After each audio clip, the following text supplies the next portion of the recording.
On vous en avait parlé dans la revue d'actualité européenne de dimanche, le 16 octobre dernier, correspondait aux 209 ans du début de la bataille de Leipzig, mais surtout ce mercredi correspond à la fin de celle-ci. Le vieux continent vous propose alors aujourd'hui de revenir sur celle qu'on surnomme la bataille des nations, une des batailles les plus importantes des guerres napoléoniennes.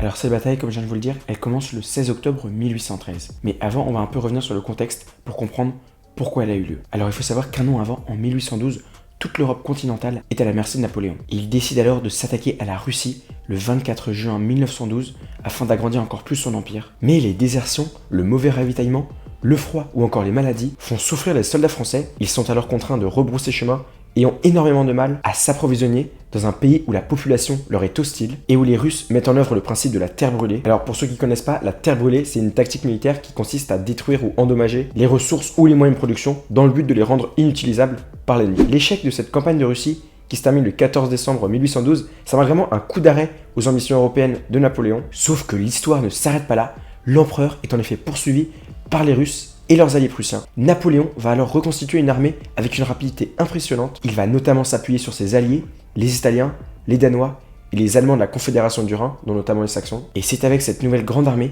composée de 180 000 hommes, dont une moitié de non-français, qu'il remporte plusieurs victoires contre la Prusse et la Russie, comme à Lutzen le 2 mai 1813, à Bautzen le 20 et 21 mai 1813, et une semaine plus tard, à Hoyerswerda. Mais Napoléon ne parvient pas à écraser complètement la Prusse et se voit contraint de concéder à ses ennemis un armistice, c'est-à-dire une suspension des combats qui est signée à Plevitz le 4 juin 1813. Les Prussiens et les Russes vont alors en profiter pour refaire leurs forces. Il faut rappeler qu'à ce moment-là, ils sont alliés avec les Anglais et avec les Suédois. Les hostilités vont alors reprendre durant le mois d'août. En effet, le 12 août 1813, l'Autriche déclare officiellement la guerre à la France. Napoléon fait alors face à 3 groupes armés. On retrouve en effet les troupes commandées par le Suédois Bernadotte sur le cours inférieur de l'Elbe, mais également celles du Prussien Blücher en Haute-Silésie et les troupes de l'Autrichien Schwarzenberg en Bohême. Napoléon souhaite alors rester fidèle à sa stratégie, c'est-à-dire les battre l'un après l'autre. Il va alors obtenir une première victoire lors de la bataille de Dresde les 26 et 27 août 1813, sauf que ce succès va être suivi d'un échec 3 jours plus tard lors de la bataille de Kulm. L'empereur souhaite alors se diriger vers Berlin,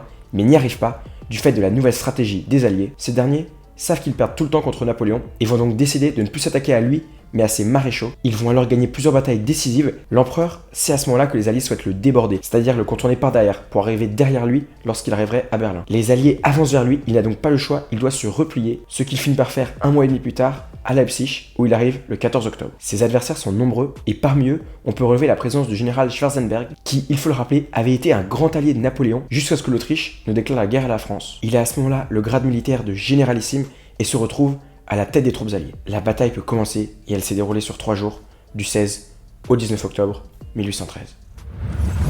Le 16 octobre, à Wachau, au sud de Leipzig, ce sont les alliés qui, dès 9h du matin, engagent les combats. Par une énorme canonnade qui va durer 5 heures, la grande armée réplique et les combats sont si intenses qu'à midi, 18 000 hommes jonchent déjà le sol. Il faut savoir que le 16 octobre, Napoléon va combattre Schwarzenberg au sud, à Wachau, pendant que Marmont, un grand général d'Empire, empêche les troupes du général Blücher de rentrer au nord dans Leipzig. Il faut savoir que Marmont a seulement 20 000 hommes à sa disposition, mais va réussir à faire face aux 60 000 hommes de Blücher. Malgré sa supériorité numérique, Blücher n'a pas pu s'emparer de cette position stratégique. Napoléon veut alors désormais à tout prix venir à bout de Schwarzenberg. Il ordonne alors une contre-offensive, mais celle-ci doit faire face à plusieurs petites formations de cavalerie russe, prusse ou autrichienne. Et lorsque la nuit tombe, Napoléon se rend alors à l'évidence. Schwarzenberg n'a pas reculé et ce sont bien les alliés qui ont pris l'avantage.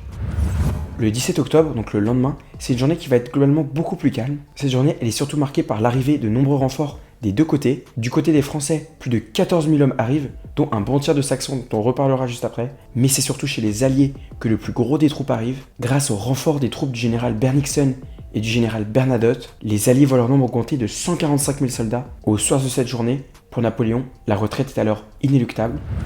Le lendemain, donc le 18 octobre, c'est peut-être la journée la plus importante de cette bataille. Et ce jour-là, les Alliés parviennent à faire plier les troupes de l'empereur français. En partie aussi, il faut le dire, grâce à la défection imprévue de 3 à 5 000 Saxons dans les rangs napoléoniens qui se retournent contre l'empereur français. Il faut savoir que numériquement, la situation est devenue très critique. Napoléon doit en effet combattre les 185 000 hommes de Schwarzenberg, les 70 000 de Bennigsen, les 85 000 de Bernadotte et les 25 000 hommes du général Blücher au nord. Sachant que la bataille ne peut se terminer qu'en défaite, Napoléon avait déjà décidé auparavant de plier bagages, et dans la nuit du 18 au 19 octobre, Napoléon décide de retirer la majorité de ses troupes en leur faisant traverser la rivière Elster. Et toute la nuit, un immense convoi d'artillerie, de blessés, de prisonniers ou encore de soldats vont se diriger vers le pont d'Elster. Une partie importante de la Grande Armée parvient alors à se replier, sauf qu'à ce moment-là, le génie, qui était un corps de la Grande Armée chargé de construire des ponts et des fortifications, fait sauter le pont. Alors il faut savoir que Napoléon avait donné l'ordre de mettre le feu au pont lorsque les derniers soldats de la Grande Armée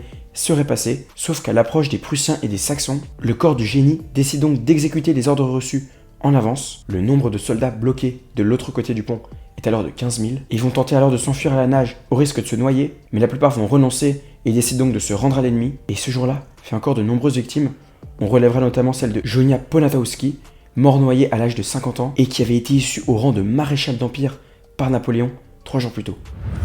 Et cette bataille, si elle n'a duré que 3 jours, a fait de nombreux morts et de nombreux blessés. On en dénombre plus de 50 000 côté français et plus de 60 000 côté allié. Et cette bataille marque les esprits pour plusieurs raisons, et notamment par le nombre de soldats impliqués, qui est le plus important de l'histoire à cette date, entre 500 000 et 550 000 soldats d'après les historiens. Et pour vous donner un ordre d'idée, c'est 3 fois plus que lors de la bataille d'Austerlitz, menée également par Napoléon. Hormis le nombre de soldats, cette bataille est aussi historique pour le nombre de morts qu'elle a causé. Au total, on recense plus de 160 000 soldats tués, blessés ou faits prisonniers à l'issue de cette bataille. Mais c'est aussi un tournant pour la France, puisque beaucoup d'États vassaux de l'Empire français découvrent que la grande armée de Napoléon, qu'ils ont tant redoutée, n'est plus aussi invincible.